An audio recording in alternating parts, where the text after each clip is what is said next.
Good afternoon, everybody. We are back here for another episode of Always Almost There, Day After Show Live. We're here talking about Seattle Night 2.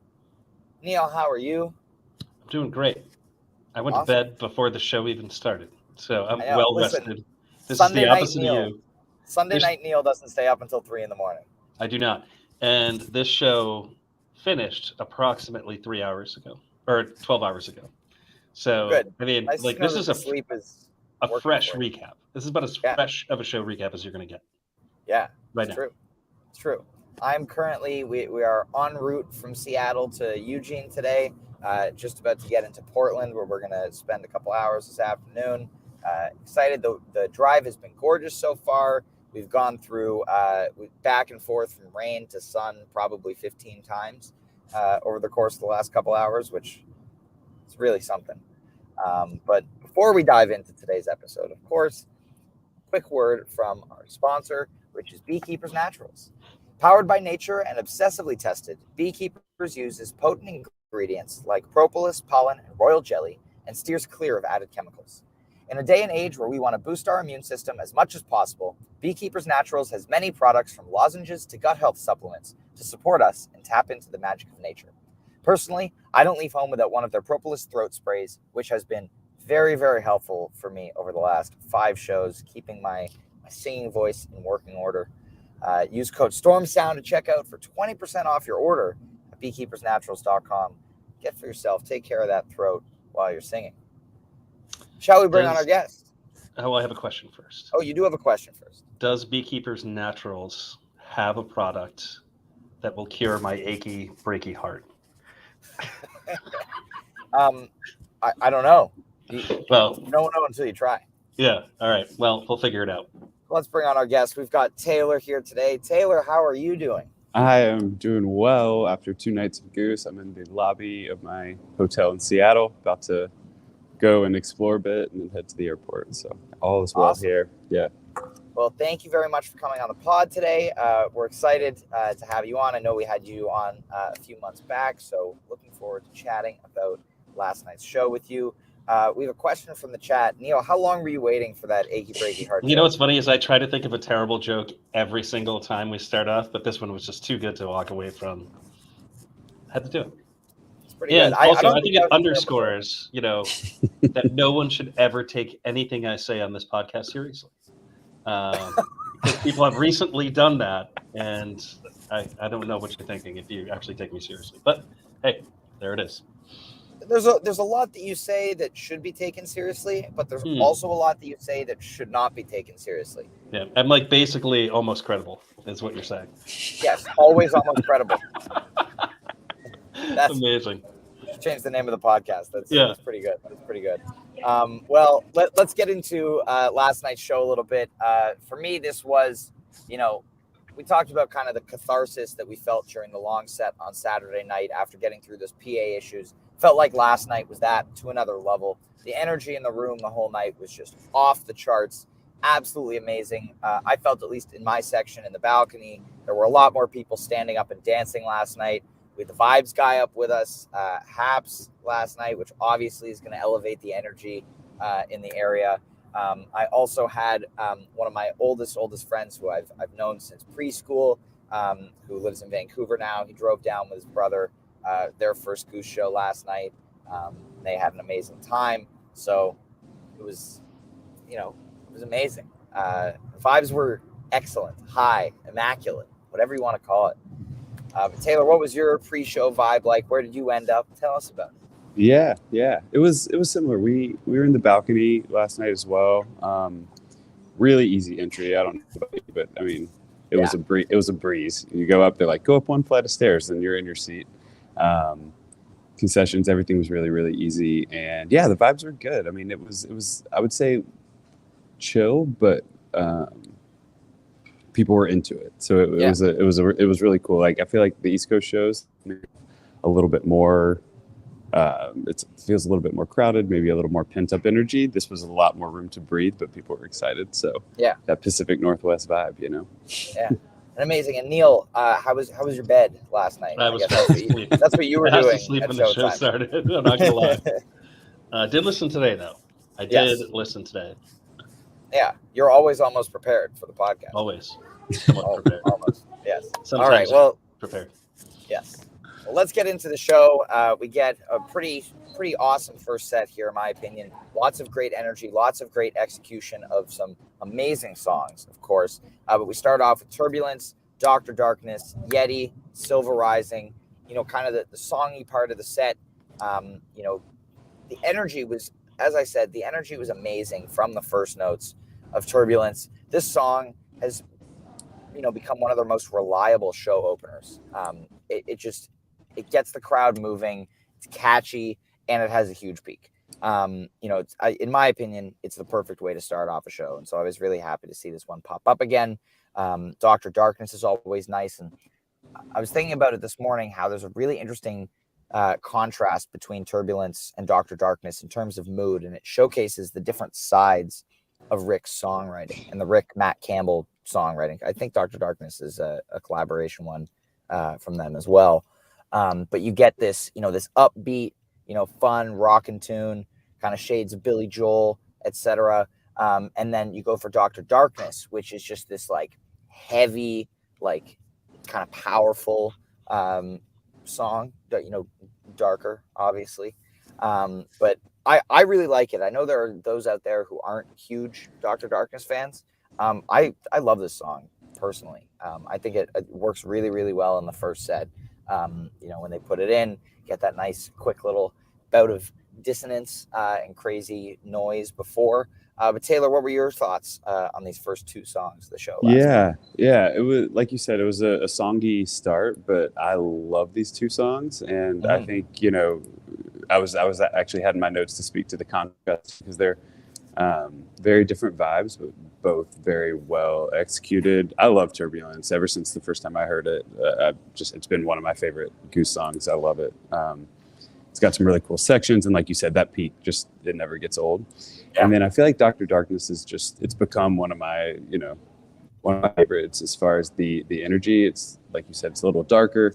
It's got some really cool imagery in it, and I liked it because I felt like some of the people around me, they had told me it was their first Goose show, and they really enjoyed Rick's songwriting. So I thought this was a really cool experience. Like, you could tell people were really getting into not just the improv, which is usually why I go, but getting some great songs to start off, I think was really nice for some people who were maybe newer fans, which I think there were kind of a lot of newer fans at these shows too. Mm-hmm. Definitely, and I think you get that on the West Coast. There are a lot more people who are seeing them for the first time than on the East Coast. As mentioned, it's the fan base is more concentrated on that on the Atlantic side. Yeah, exactly. So, yeah, interesting to look at that. And then we get Yeti and Silver Rising here. Just continuation of the good vibes. Peter dancing around during Yeti. We get that nice heavy tom intro to Silver Rising once again, which is kind of a newer addition to the song, which I think is great. And I loved it. Neil, what were your thoughts on this opening 4-song segment of the show here? I mean, it's all good stuff. We've covered these songs extensively. I mean, you're not getting anything really crazy in the way of improv here, but you're getting a quality set of songs. I love the new drum intro to Silver Rising. I love that they're continuing to tinker with that because I think they're only a couple months away from going into the studio to record it. So, I mean, it's a good thing that they are messing around with it. From the sounds of it, like they're going into record in August. So, I have a feeling they're going to wear these songs out as much as they can. And, my hope is, along with these like newer tunes, like, Dr. Darkness and Silver Rising, like we're getting the even newer tunes even more, like Not Alone for some reason, still only been played twice in the last 21 shows. So hope that one shows up. But yeah, man, it's a cool way to start off a show. It's a very first set. And Goose is kind of getting that identity of having first sets. If you go back and listen to AAT episodes from, I don't know, like 2021, then you're going to hear a lot of us like talking about how there's like one really strong set and maybe a not so strong set. I think now you can really kind of hang your hat on like a very songy first set with a couple jams in it. And that's just going to be the routine. Like you're not getting 45-minute jams in the first set anymore. Right. Or 30. I really want to hear these AAT episodes from 2021 because the podcast didn't exist until 2022. So if you You know what I somehow mean? have But we're these talking unreleased about tapes- 2021. We talked about 2021 in Yes. 2022. We did. Yes, we did. So Just poking yeah, at so that Yeah. is what I'm talking about there. But yeah, man, it's a fun set. And then of course you get your jams at the end of it, right? Which is pretty great. They like kind of saved the dessert for last. Yeah, big jam on In Your Eyes here. Shout out to my mom who called the song before I did. She was very excited. You know, she recognized the song. She was very excited. My mom's here. She's driving, so I can do the Hi, Lisa. podcast. How's it going? Thank you, Mom. I'm retiring You're retiring from what? from tour. I called the song before. Oh, you. she's retiring from tour, quitting while she's ahead. She called the song before I did. This In Your Eyes was amazing. Another big jam for the drummers, which we've been seeing a lot of the last couple of weeks.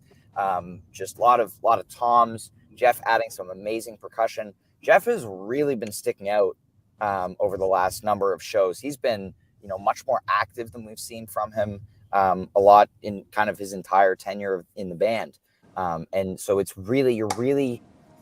it's hard to miss now that extra layer of percussion. For the last couple of years, a lot of times, like, he could kind of blend into the background a little bit or wasn't as loud, but now I think he's getting more volume. He's playing more. He's adding so much to the band's sound, and especially on this groove. I was very happy to get this song back. Nice to see it in a shorter rotation. I quite enjoyed this jam. Taylor, what about you? What did you think? Yeah. I love the song. I called it pretty quick. I've heard it a couple times, and the guy next to me goes, "Were you even born when this came out?" And I was like, "I'm not sure," but I do enjoy the this song. I don't think I was. I did on it. I don't think I was either. I was close. But the jam was good. I took some notes during the show, and I just thought it was very rhythmic. So I think you bringing up Jeff kind of playing a larger part. I thought they built a really nice foundation, and then kind of like peaked from there, which was really, really nice. So it was good. It was good, getting our first section of improv of the night, but I thought it was really unique. I want to go back and listen to it. I haven't yet, but I thought it was a pretty unique jam for what they're doing right now. Yeah. Neil, what'd you think of it? So for those playing at home, In Your Eyes was released as a single in the United States in 1986. So I was 2 years away. Yeah. Ryan, another 25 years before he was born. Yeah, This is cool. This is like the I love this cover because, one, if you take the last two versions into account, maybe even last three, you're getting very good jams. I'm thinking back to the Cap, very good jam. I'm thinking back to actually another version of this from Sculpture Park. Yes. One of my favorite jams from Sculpture Park in 2021. And then here you go again. This is probably like the highlight jam of the set. And Rick can sing the hell out of the song. Oh my God, he sounds so good. It's so damn good. I mean, it's got it all, right? It's a great song. There's great singing, jamming. I mean, what's there not to love about this one? Yeah, there's really something to be said about how well Rick's voice goes with a synthed out 80s cover. Like, he has the perfect voice for a song like this. Yep. It's amazing. He is incredibly talented. This first set was all about Rick, not in terms of guitar playing, but in terms of his songwriting and his vocal performance, and I mean also his guitar playing, because it was awesome. Got a nice little clav section at the end of this jam too, which always a fan. Then we get Tumble again. I was a little bit sad that we didn't get the slow into fast again that they've done the last couple of times it's been played, but I mean, it's Tumble, and I will say that the regular Tumble arrangement felt a little bit fresh last night after hearing the vibey one for a couple of performances. So that works in its favor for sure. I love the Tumble jam. I do wish we'd go back to getting some Tumble jams where Peter sticks with the guitar a little bit longer. We've talked a lot about, obviously we love two guitar Goose, and Peter really, especially like this tour, like in seconds, still is switching to keys over from guitar. So hoping that we do see a tumble or some extended improv where he does stick with guitar for a little longer than a couple of minutes. But Taylor, what did you think of the tumble here? I was with you. I was chasing that vibey into fast tumble. I haven't heard it yet. Was really selfishly wanting to, but I think it fit nicely just with it being a little bit more of a chill set, maybe picking the pace up a little bit, having the faster tumble into the jam. I had in my notes, while two guitar Goose lasted, it was amazing, and then he went over to the keys, which was still a really good jam. But I'm with you. I was hoping he'd stick with the guitar a little bit longer. I just there's nothing like that sound when they're both it gets so funky so fast at the beginning of that jam. So always a fan of tumble, and fun into the set. I am grateful for the return of OG tumble, because that means you get the jams. So the vibey tumble thing is cool. I'm chasing it. It is one of the, I consider that a Goose original. Yes. Other than tumble, and I'm chasing. But that one pretty much guarantees you're not getting super tasty jams like OG tumble does. I disagree. The Ryman version. We've talked about this. I don't agree with you on that. But it's cool. That? It's cool, but it doesn't go to the places that my favorite OG tumbles go to. Right, but I don't think that's because of the arrangement. I think that's just because that specific jam didn't go to those places. I think blending the two still gives the same opportunity for improv. Maybe. We can speculate, but there's no evidence that that's true. It's true. That is my point. True. That is my point. Yeah. In any case, I was happy that it's back. And then we got a nice little jam in there too. But like you guys, I've been saying this for a while now. Two guitar Goose is the best, and Peter's guitar tone on tumble is the best. And so we need more of that. Yeah, not we less. do. Please, I don't know. Please, Peter. Please, give Peter. us more. Give us more. So then, we had set break. Kind of went downstairs. I was hanging out with a few other great Twitter people. Shout out to Sean, Soupman, Brad, John Mayer. Not the John Mayer, the John Mayer, who we know. But great group of people at this show. He's now 88% sold. Skoy, saw him at set break last night. But it was the vibes were high. Vibes were incredibly high. Still at set break here. I'm just gonna open the door a little here. But it was amazing. What was your set break vibe like, Taylor? Yeah, we went down to the lobby as well, said hey to some friends. It was kind of cool because it was their first. They had seen Goose at a festival and seen, I think, one set of Goose, and then they had seen, and then they had seen the Saturday night show. So they were finally feeling like they were getting. It was their third show, but they were feeling like they were getting their first full experience, and they were like, "I get it. This is so nice. I love the songs. The jams were great." And so it was neat kind of hearing from newer fans' perspectives, just with the way the weekend went, kind of getting in the groove of that show. And I think everyone was feeling really good. There was a lot of posters left for it to be set break too. Looks like we lost Ryan there. Fine. So I will talk about my set break. I was still asleep. But you had rolled from your right side to your left. Yep, for sure. But I kind of had a set break kind of simulation today. I got up, got some lunch, then finished. It was great. There you go. But let's move on to set two. Also, I'm told there's the Streets of Cairo tease in your eyes, but I didn't. There. I heard it. Yeah, I was. Sorry, I had that in my notes. Well, good call. I didn't hear it last night. Sorry, my phone kicked my computer off of my hotspot for a second there. I was about to kick you backstage, man. I think you went. I think Rick teased it maybe 2 or 3 times through, and one part of In Your Eyes, but it was it wasn't as melodic as some of them were, but I think it's there. Yeah, love a nice tease notation. And speaking of which, I'd like to apologize for doubting the Camino tease in the Echo. From Saturday night. Obviously, Peter knows if he teased a song, and it's there. It's there. It's now noted. But of course, if you hear a tease, tag at El Goosenet on social media, Yeah. let us know. Well, we do love telling Peter that he's wrong on this podcast. We do. If there's one thing we love on this podcast. What was it? Was it you were challenging him on the Delta Jam? You're like, I don't think it is, and he's like, Well, no, yeah, it is. the synth or the arpeggiator Delta Jam from the rhyme. It's like, you didn't play the riff. This isn't Delta. Amazing. Well, sorry. When I cut out, did you guys start talking about the second set? Oh, we yet, finished the or- whole second set. Yeah, we're done. Oh, okay, great, good. No, I'm So see you tomorrow. I mean, yeah, we have to talk about this second set. There's so much amazing stuff going on here. And it's And really what- interesting. Well, Because the it's under interesting an thing hour. is when I woke up this morning and I looked at like AAT, like Twitter, I obviously wasn't listening along with everybody, but I was like, Ryan's trolling me somehow. This cannot be real. What? Well, so there are 5 songs Yeah. in the set, right? And one of them is Achy Breaky Heart. Oh, then- I see. And then a Factory Fiction encore. I was like, this is bullshit. Yeah, No you know way what? this is It was- real.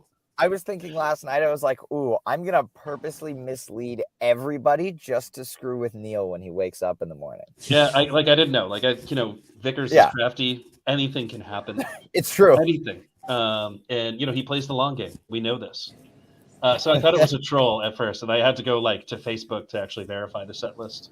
And there it was. That's how you know it's like a dark day when you have to go to Facebook to verify the set list. This is how much I can trust my friends. Shout out to our friends yeah. watching on Facebook right now. Love you guys. Yeah, this was a fun way to open the second set. Love to see Hot Tea kind of get its placement switched up. Not a closer, not an encore. Kind of coming out of the gate for the second set with some fire. This was fun. It was funky. Vibes were high. Didn't go too far out of Hot Tea, but it was your usual when you get a 20-minute Hot Tea. This is kind of what you're getting, and it was a lot of fun. Great way to start off the set, I thought. Taylor, how were you feeling during the tea? Yeah, I thought it was cool to hear it as a set opener. Like you said, haven't really heard it there. I was surprised to hear those notes. I was happy to. I thought it was a great jam. I mean, just like lots of peaks, lots of energy, lots of really, really good. The lights were really good during this as well. I mean, they're always good, but I thought the lights and the peaks and the vibes all kind of came together just to create a really good 20-minute experience. Yeah. Mm-hmm. I think every song in this set is in the wrong place. Right? I'm just gonna go on and say it because I'm never critical. But Yeah. it really, I mean, oh, dude. I would say all the time. Creatures was placed well. I like Yeah. a mid-set Creatures. If you're gonna put that in the set, I mean, I guess that's the place to put it. We talk about this all the time. I hate Seekers in the second set, but there it is. Oh, Yeah. Seekers 2 is good. I didn't. You I know, did not go to the bathroom during Seekers Part 1 last night. Well, I mean, that would have been weird if you went 20 minutes into the set. I know. Well, I was like, do I go as a matter of principle, just because they're playing it? And I ended up not. But my mom in the car this morning, we were talking about the show, and she was like, Part 2 is way better than Part 1. Well, of course. Yeah, and I was like, good. My mom. They should just call it all the same song, and then we'll just kind of hang our hats on the fact that Part 2 is amazing, and then just ignore it. Just play Part 2. It's not even like I don't like Part 1. It's just it's a lengthy set of music inside a place where I want to hear the jams. Yeah. My Especially after, girlfriend looked at me during it and she goes, I really like the song, but it makes me really tired. That's a great way of describing Seekers Part 1. Yeah. Gotta say. So in any case, I'm kind of kidding when I say that, but imagine a set where it is Creatures, Seekers 1, 2, Achy Breaky Heart, Hot Tea. Yeah. Right? Yeah. That probably would have Play them the a little bit exact better. same Well, way, just change and- the order. Yeah. So we did just a little while before we went on the pod. I hadn't seen a written set list from last night yet, so I put out a tweet. So shout out to whoever sent this to me. They cut. So the set was supposed to be T, Seekers, SOS, This Old Sea, Achy Breaky Heart, Factory Fiction with a slow ready encore. I am kind of devastated that they cut This Old Sea. And I mean SOS too, because I absolutely love the song. But C, just in terms of the jamming potential and the fact that it's currently my most common not seen Goose original.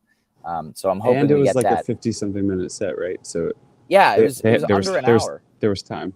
Yeah. So I mean, like, could have thrown that SOS on after Achy Breaky Heart. Even like, I think they came in under curfew last night too. It was interesting, very very interesting. But yeah, I echo your sentiment about the mid-second set Seekers, Neil. I think that's a point that we belabor on the pod a lot because they keep playing Seekers in the second set. Seekers is a late set one song. We know this. No need to stick with it. But let's talk about this Creatures jam because this is an awesome, awesome piece of music here. Peter's vintage vibe solo straight out of the gate, put some little bit of distortion on it. It sounds so good. I've been raving about the vintage vibe tone since he added it to his rig, 2 years ago. But when you put that bit of distortion on an electric piano, oh baby, like chef's kiss, absolutely phenomenal. And then in the latter half of the jam, as they get into this like kind of blissy major key motif, my mom drew a nice parallel to like an Allman Brothers, like there's some Allman Brothers kind of licks from Rick in this segment, and feels kind of like Electric Avenue for a little while, which interesting to think about. But Taylor, what did you think of the Creatures? I really loved it. I thought it covered a lot of ground. It was definitely my favorite moment of the night. Big peak, if I remember, it was like it peaked really well towards the end of the song proper, and then went into that kind of like quieter, a little bit more exploratory place, and then really built very, very well from there into another really neat moment. But it wasn't just a build to a peak. I think, like you were saying, they explored some really nice textures. They explored some really nice kind of, I know we talk a lot about Patient Goose, and this wasn't the longest jam, but I do think it was a pretty patient way to build into a really, really, really nice moment. So by far my favorite jam of the night. That's the one I would say go back if you're gonna choose one. Yeah, love it. Neil, Creatures, hot teachers. That's gonna get taken out of context now. I mean, it's hot tea. They did hot tea again in Creatures. They liked it so much the first time. They did the hot tea jam in Creatures the second time. Maybe I'm wrong in that. I've only had an opportunity to listen to it twice, but it was cool. It was a peppy Creatures. Very peppy. When you hear a Creatures jam, there's like a couple things that you can come to expect, right? Like you can get that like klezmer thing that they do, and like all the time, right?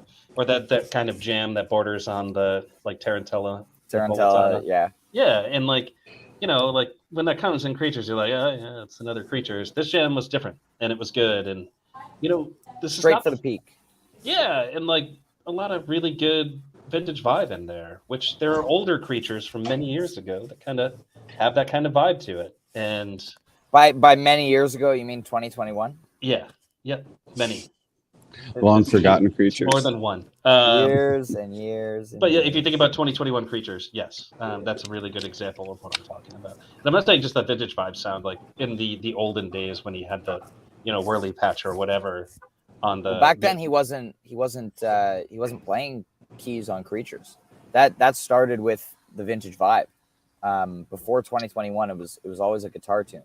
Dude, you always kind of just blew my mind. I never thought about that before. Holy yeah, crap. that's why the Frederick Creatures 5421 was such a big statement, because it was like, oh, like he's on keys. This new electric piano sounds absolutely amazing, and here's a totally different direction that they're taking this song. Before that, they had never skipped that like kind of that klezmer-y peak thing. That was in every version of Creatures, and then they would go off in a jam after that. Frederick was the first time they skipped that and just like went on the jam. So things to think about. If you haven't listened to that Creatures recently, you should go listen to that Creatures. Holy crap! Because that's it's really still good. the GOAT. Yeah. And I will not accept Legend Valley. Anyway, set closes with Achy Breaky Heart. Let Trevor Sing. Really weird placement for this song. I feel like this would have been something to start the encore with, probably. Like maybe, if you want to do Slow Ready to close the set here, and then do Achy Breaky Factory Fiction in the encore, maybe. But this was fun. Peter's mic stand broke right before they started the song. So shout out to Screen, who had to run on stage and fix it. But Peter was singing, holding the mic and singing with one hand and playing piano with the other for the first part of the song until he got it fixed, which is funny. Trevor got a cowboy hat for the occasion. I think it was Padge's from Side Stage, but Trevor's first lead vocal performance since Bingo Tour. There's 174 shows. So pretty crazy, pretty long time. It's a good shtick. Taylor, what did you think of the shtick? Was that also his last vocal performance? Was that also Achy Breaky Heart? Yes, it was. Okay, he's stuck with this one. Yeah, no, that's they did. They're sticking with it. No, it's funny. I grew up in Alabama in the early 90s, so this song was being blasted in my car as a kid a lot. Nice. So I was like, there's no way this is what this is. I didn't realize they had played it before, in all honesty. And so I got on Goose.net in the moment. They played it twice before, and it was fun. It was kind of funny, and it was fun. The guy who hadn't seen them before turned to me and goes, "Is this a joke?" And I was like, "Yes." "Yes, it is. I think it is." You're a big T. I don't think they're being serious. No, it's not an earnest cover. There's two types of covers in this show. There's In Your Eyes and there's Achy Breaky Heart. And I think that pretty accurately depicts the two opposite ends of the cover spectrum. There's one that is incredible and jams and just like sounds so good, and there's one that's a shtick. This was the stick. What's interesting is I didn't realize until I was just looking on elgoose.net right now. Last time when they played at a Bingo Tour, Trevor did not play an instrument. He just sang, and Peter played bass. So yes, last night, he played bass, and he got a couple nice solos in. Yeah. By he, I mean Trevor was playing bass. Trevor bass on the bass. Yeah, Trevor bass on the bass with the hat. Yeah, at the year big T, man. It had to happen eventually, right? It's true. We keep talking about Trevor's confidence, his playing, and now we get it with his singing. I actually can't believe they got him to do it. But, the more Trevor stuff they do out there, the better. It's kind of amazing. It's different. So, like, when they do it on Bingo Tour, there's not that many people around. The people who are there are his friends. You can ignore the fact that this is being live streamed to, well, at the time, like a couple thousand people probably. But, now there's more people in the room. It's a big deal. It's, takes some confidence, some word that I can't find right now, but good for him. And it's hilarious. And probably a couple of things that I want to say about this. The funny part is when you listen to this, you can hear Peter say, like, I can't fix that. Screen. It's like my mic stand is broken. And that part cracked me up because he was just like, I am screwed. I've never had this happen before. So I also think funny. It also sounded like Peter was singing backup vocals in a country accent. It's just great. It's a great shtick, It's fun. Last point. So, like, the other thing that's actually blowing my mind right now is that it's only been 174 shows since Bingo Tour. Wow. Yeah, I kind of expected the number to be larger. Yeah, because they played so few in 2020, right? But and in 2021. And in 2021. But they played 80 last year? 83, 84, something like 82, that. 82, 83, yeah. Yeah, something like that. So almost half of that number they played just last year. Mm-hmm. That's that crazy. kind of blows your mind a little bit. Yeah. It's crazy. So, there's the thing from Achy Breaky Heart that makes you think. That's it. There you go. Achy Breaky Heart. The song for intellectuals. Totally. And hey, man, we actually blew it. We should have done this podcast sleeveless. It is now too late. You should have. I did roll my sleeves up last night. Ryan, I saw you did too. I did for like the last 5 minutes of the In Your Eyes jam. I went sleeveless. But like it's not my vibe. I can't pull off sleeveless. So anyway, they come back out for the encore. Kind of, it was weird ending the set on that note. Again, under an hour, kind of short. I was not expecting a super extended encore like we got. I was very happy with it. Slow Ready is amazing. I figured we were done after that. I do want to say Mr. Haps, who is a very big proponent of Team So, was getting down to Slow Ready last night. So I'm hoping we can convince him to defect because, Team Slow, it's the way. It's objectively the right way to go. Yeah. Objectively. Everyone else is wrong. Yes. That's simple. I told Greg Knight on Twitter last night that he was objectively wrong because, he doubted my Team Slow tweet. It is a debate, hopefully that we carry out to at length across podcasts. When we get more episodes of Great Beyond, I would like to see some kind of clash about Team So and Team Slow between you and Greg. We should put together a moderated debate, like a live event, during a Goose run at some point. Team So versus Team Slow. I think that would be a fun shtick. We'll get it's back a short to you on conversation in my opinion, but in any case. And Team So people feel the same way. I think that would be fun. We'll workshop that.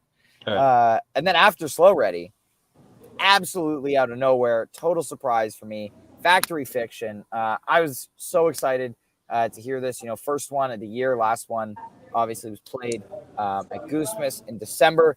I'm happy to see it getting, it was a 20-something show gap, 30-ish maybe, which is awesome. It was played like 3 times in 10 shows at the end of last year. So nice to see it getting a longer gap again, gives it that special meaning that you don't get when it's played all the time. So I was happy to get this last night, my third Factory Fiction, and the jam was, hot, fiery, great way to end off the show and the run. Taylor, how were you feeling during this encore? I loved it. So Ready was my first Goose song I heard live, so I would say I was Team So for a while, but I have converted to the light side, away from the side. Peter's dance moves were great. Just the Utah Jazz jersey, the beanie, and the dancing just really was the icing on the cake for me during that. It was great. And then, I'm the exact same way. I'd only heard Factory Fiction once before. It was at Goose, and I was jumping up and down and just extremely pumped. It's such a great song. And I agree. When you give something a little less, it makes it a little more special to hear. So I was kind of selfishly happy with the gap, but only because I got to hear it. Only because I got to hear it. Yes. Exactly. And then, as always, the jam on the end of it was just an incredible way to end the show. Was not awesome. Expecting it, which is also, one of the parts that makes it really cool. Vibes were still high, in case anyone was wondering, or very doubted high. That they were. Yeah. Neil, how did you feel about this encore? I mean, it's Factory Fiction, man. It's great. This is only the third Factory Fiction to be played outside of the Eastern time zone. And the first to be played in Pacific time zone. Also, the other two obviously were done in Colorado, of course, because they get nothing. But no, man, it's a killer song. It is like one of their better jam songs. Like, it would be great if they played it more often. I don't need the song to feel special. I'm on record about that. I mean, it's not like, I don't know, it's not Harpua. It's a good song. Like, it's true. I don't know. I wish they played it more often. I actually did like it when they were playing it a lot, over like Taboose and whatever. Like, I think I saw it like 2 times in 4 shows at one point. Yeah. But it was 3 times in 10 shows. I think. And did I see all 3? I think I might have. No, because one of them was Syracuse. You and I saw 2 of them. Yeah. Right. So, but I did see it. I saw it 3 times last year. So I saw it at Mohegan. I saw it at Goose Miss. Oh no, I saw it 2 times. Wait, what was the other one? All right. Well, Neil figures that out. Yeah. Well, I figured it out. In any case, it's a great song. I wish they played it more often. I don't know why it needs to be special or anything like that. But I mean, it's their thing. I guess that's do whatever they want with reputation it has. It's good that way. Shout out to Pureception last night, who was our golden goose. Looking at the standings last night, seeing some friends high up on the list. Of course, Jive Goose is still winning. I'm holding a narrow 2-point lead over you for the tour right now, Neil. I'm hoping I can hold that, but it's late tour. It's Neil o'clock. So. I mean, I keep expecting to make a charge like I always do, and then. But the problem now is that I think their sets, they're like weirdly like predictable and not predictable at the same time. Right. I mean, I'm giving away some secrets here, but there are songs that they are going to play, and I won't tell you how, but there are specific nights. And there are spreadsheets involved. But if you just look at song histories, like, you can guarantee there are like 3 or 4 songs the day that they will be played on. Guaranteed is a lock. As close to a lock as anything can be. So Seekers is not one of those songs. No, I have a pretty good track record with picking Seekers. I think I've picked it 5 or 6 times ever, and I've only missed once. Seekers is a big gamble because it's if you put 2 slots on your fantasy goose, like if you put it for like 5 and 6 or even 6 and 7, that's big money if you hit, but it's a lot of points left on the table if it doesn't. So it's kind of a double or nothing kind of deal. Yeah, you know, we are also a fantasy goose podcast, in case anyone forgot how competitive we are. But that's all about last night's show. We will be back, of course, no show tonight, but we'll be back on Wednesday to talk about tomorrow night's show in Eugene, the smallest venue of the tour, only like 800 people. I'm very excited to see what the inside of this venue is going to look like. You know, again, who knows if we're ever going to see them in a venue this small ever again. I keep saying that every time I see them in a small venue, because I don't expect them to keep playing venues of this size. So it's a gift. And I'm hoping this means, because it's a small venue, that we're going to get the Andrew Getty light curtain tomorrow night. So fingers I'm crossed. hopping on for a that. plane. I want to see that in person. And like, I Do feel it. like I'm not Get going on to a plane. I know. Get on a plane. I'll just tell Do Mark. it. You guys, Yes. you guys. Hi, I need to go to Oregon to see Goose. Like, Sure. They always understand. Yeah. yeah, Yeah. It's a valid thing to do, you know. Yeah. Well, thank you, Taylor, for being on the podcast today. Thanks for having me. A pleasure chatting with you. Enjoy the rest of your day in Seattle. Travel home safe. Anyone else traveling home from Seattle to Eugene, or if you're doing something completely unrelated to Goose, enjoy your day. Let us know your favorite parts of last night's show. Tag us on social media at AAT Goose Pod. And we will see you on Wednesday afternoon. Have yourself